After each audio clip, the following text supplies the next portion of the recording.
Tinapay mula sa langit. A daily morning devotion with CRC family.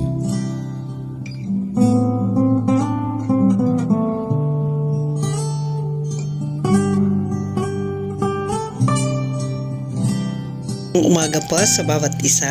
Ito na naman tayo sa ating programang Tinapay Mula sa Langit, ang ating debosyon tuwing umaga mula 5:30 AM araw-araw. So ito po ang iyong kapatid, lingkod, Reverita Bautista ng CRC Main. Sa umaga pong ito, ang ating pong mensahe mula sa Panginoon ay matatagpuan sa Joshua chapter 21 verses 38 to 39. Ngunit bago po ang lahat, tayo po muna ay manalangin. Aming Ama sa langit, salamat po sa umagang ito, sa mga salita mo na ipinagkaloob sa amin upang pagbulay-bulayan at patuloy na maunawaan namin ang mga ninanais mo sa amin tuwing umaga.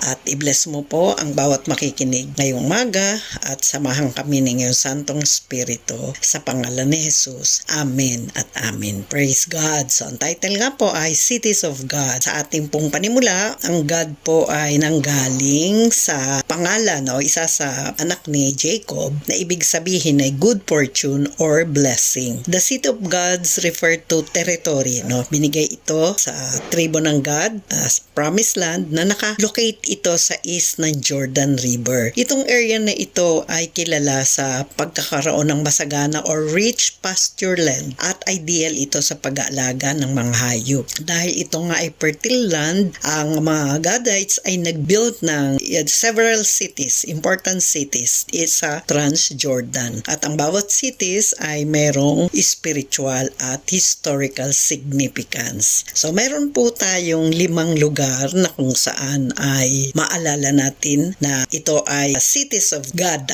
GAD, no? So number 1 is Ramoth in Gilead. Ito ay isa sa cities na ang tawag dito ay City of Refuge, na kung saan kung ang isang tao ay nakamatay accidentally, may lugar siyang pwedeng takbuhan sa kanlungang lungsod para hindi siya habulin ng mga tao, kasi alam natin pag nakamatay, di ba, kahabulin siya ng mga tao at siya naman ang papatayin. Ngunit sa kahabagan ng Diyos ay pinaalala sa atin na sa kabila ng mga ganong pangyayari, nahahabag pa rin ang Diyos para maproteksyonan yung hindi naman niya kasi sinasadyang nakamatay siya ng tao. Pangalawa ay sa Mahanaim. This is where Jacob encountered angels, no? Pero dito kasi sa lugar na to sa Genesis 32:1-2, yung lugar na divine encounter na kung saan ay nakatagpo ni Jacob or nakipagbuno si Jacob. Nagtagpo sila ng Panginoon at ng anghel. Memorable ito sa kanya. At sa atin din, may mga place tayo minsan na kinakatagpo din tayo ng Diyos. Pangatlo ay Dibon. Ito ay city na sinasabing strongly associated with the tribe of God. Matatag ang ugnayan or communication ng mga tribo dito. Pang-apat, Aroer. Ang tawag ay fortified city, stronghold or matibay na lungsod. Nagre-represent ito na strength, defense, and protection. Sa number 5, sa Jazer, ito ay kilala naman, land suitable for raising livestock, na aangkop na pag-aalaga ng mga hayop, at kung saan nagre-reflect din naman ito ng kasaganaan at provision. Ngunit sa kabila ng lahat ng pagpapalang ito,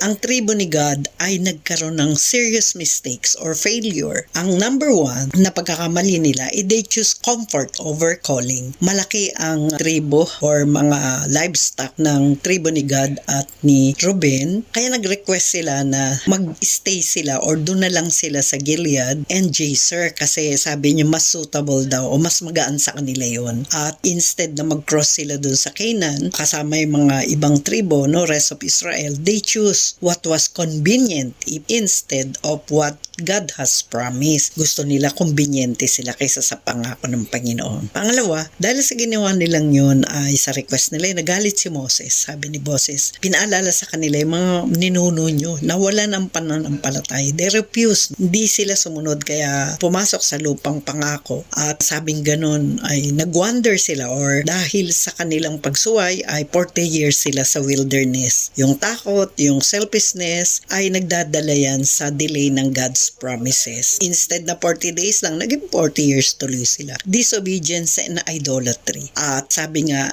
half obedience is also disobedience. Hindi full obedience yun eh. Ayaw pa rin ni Lord yun. At ang idolatry, nahulog sila dito eh. Sa pagsaba, sa Diyos-Diyosan. Alam naman natin na lagi silang ganon, sasamba pagtapos babalik na naman sa dati, ganon. So ang disobedience is like a witchcraft. At ang idolatry ay kinamumuhian ng Diyos dahil ito ay naglalayo sa mga tao, sa tunay na Diyos. Jealous God si Lord. Kaya ayaw niya. Sabi niya, I will not give glory to anyone. Ayaw ni Lord yung may kaagaw siya. Kaya pagbulayan natin, ang mga Gadites ay maganda ang binigbigay sa kanilang lugar ng Panginoon. Maganda ang plano ng Diyos. Pero pinilit pa rin nila yung kanilang kagustuhan. So dun sa failures nila, na-delay tuloy yung kanilang pagtanggap ng blessing. At nawalan kasi nga, pag nag-disobey ka, malulost ka. No? Yung faith mo, hihina yan. At hindi ka na malakas ang loob. Dahil doon, pwede ka ma-fall sa disobedience and idolatry. So yung lesson sa atin ngayon na pagka kung saan ka pinapupunta ni Lord, sumunod ka na. Huwag ka nang dumaan sa ibang lugar. Huwag mo na ipilit yung gusto mo kasi hindi rin magiging maganda ang resulta. Pangalawa, huwag kang mawawala sa faith. Kailangan nakapokus tayo doon sa kalooban ng Lord, sa pananampalataya natin. Huwag tayo matakot dahil alam naman ang Panginoon, hindi tayo iiwan o pababayaan man. At yung pag-disobey at idolatry, ayaw na ayaw ng Diyos yan. Ayaw ni Lord yan. Kasi pag nag-disobey ka, mawa-out of focus ka na, hindi mo na masusunod ang kalooban ng Diyos, malulost track ka na. At pag nagkaroon ka naman ng idols, mawawala na yung presensya ng Lord sa iyo, hindi mo na tunay na mararanasan palagi kasi naiba na ang focus natin. Kaya sa ating conclusion, sa ating pagwawakas, alam natin na maraming pangako ang Diyos. Meron siyang perfect time. God is a promise keeper. Kung anong sinabi niya, gagawin niya yun.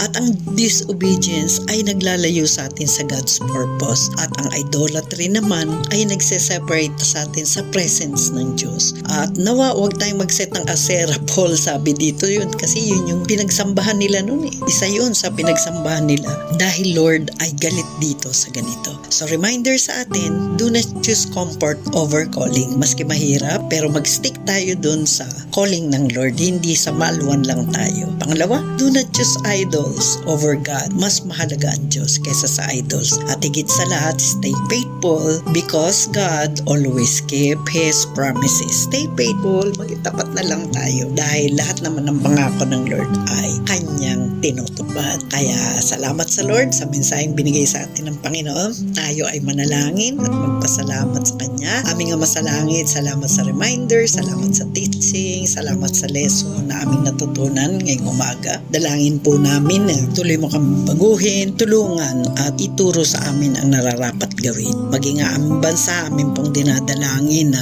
bigyan mo po ng kaayusan ang mga namumuno. Bigyan mo sila ng takot sa iyo. Bigyan mo po sila ng tamang direksyon at tulungan mo rin po ang aming presidente na magkaroon ng takot sa iyo. Salamat po sa mga paglilinis, sa pagbabago, sa exposure ng mga katiwalian dahil alam namin na naglilinis ka sa aming bansa. Salamat po Holy Spirit, give us strong conviction also to pray for our country, our nation. Alam mo po na lahat kami ay umaasa sa pagbabago ng aming bansa. Kaya maraming salamat po. In Jesus' name we pray. Amen and amen. Praise God. So maraming salamat po sa inyong pakikiisa, pakikibahagi sa ating programa. Bus po natin itong yapusin or embrace the Word of God every day at share natin ito sa mga kakilala natin. Ipag-share din natin ito sa mga tao na nangangailangan. Maging sa social media, pwede natin din itong i-share para nang sa ganon maraming makaalam sa kalooban ng Diyos sa pamamagitan ng ating tinapay mula sa langit. Maraming salamat po everyone. God bless and Merry Christmas. See you again tomorrow. Ito po ang iyong lingkod, Rev Rita Bautista ang nagsasabing bye-bye and Merry Christmas.